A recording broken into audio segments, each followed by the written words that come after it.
first sample for the defense. May it please the court? Your Honor, opposing counsel, Ms. Park, members of the jury. No access, no accident. On August 18th, 2010, two children, Sydney Park and Jesse Duran, were left home alone at Sydney's house. Together, both children rushed into the parents' bedroom and unlocked the safe with a combination that Sydney had. And inside that safe was an unloaded revolver. Together, both children began playing with it, pointing at different objects in the house, but never once pulling the trigger. What you'll learn about in today's case is that Sydney, she disappeared for a few minutes. But when she came back with the gun, she wanted to play a game.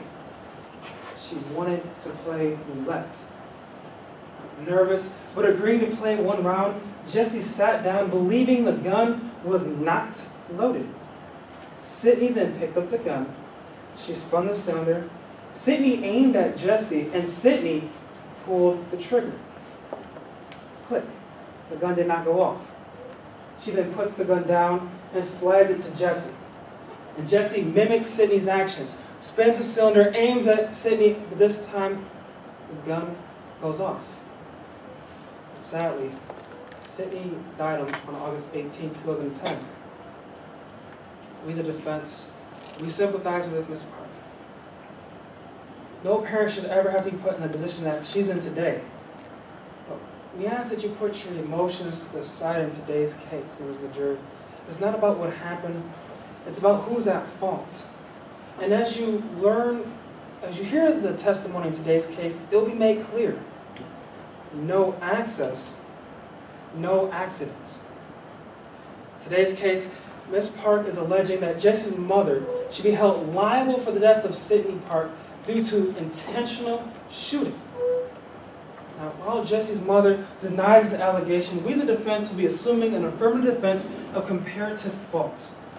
Now, this doesn't mean that Ms. Park had a duty of care.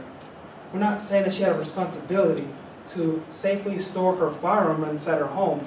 But what we're saying is, because she stored it improperly, because it was open for Sydney to grab, Sydney had passed away on that day. And that's why we can't find Jesse's mother liable. Now, this case is not a criminal trial. This is a civil trial. All that means is that we have to prove this affirmative defense to you by a preponderance of the evidence, meaning more likely than not, 50% in just a feather's weight.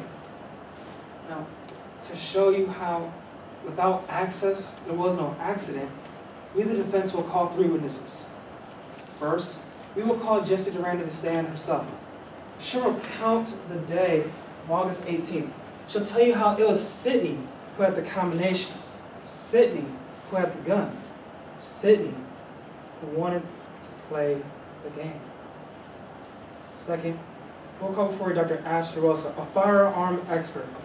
He'll come before you and he'll explain to you how Ms. Park did not store the firearm safely, how Sydney had access to this firearm whenever she wanted. Lastly, we'll call before you Danny Brooks. Danny Brooks is the babysitter for the Parks. She'll come before you and will tell you how Sydney knew where the gun was. Sydney knew where the combination was as well. And tell you how Sydney had knowledge of this months in advance. At the end of today's trial, my co-counsel Devin Peasley will come before you and he'll connect the dots. He'll show you how the firearm and the combination was easily accessible to Sydney.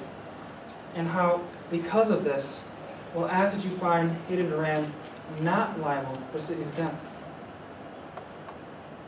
Members of the jury, we are truly sad about what happened to Sydney. We really are. But as the trial begins, we ask you to remember just one thing. No access, no accident. Thank you.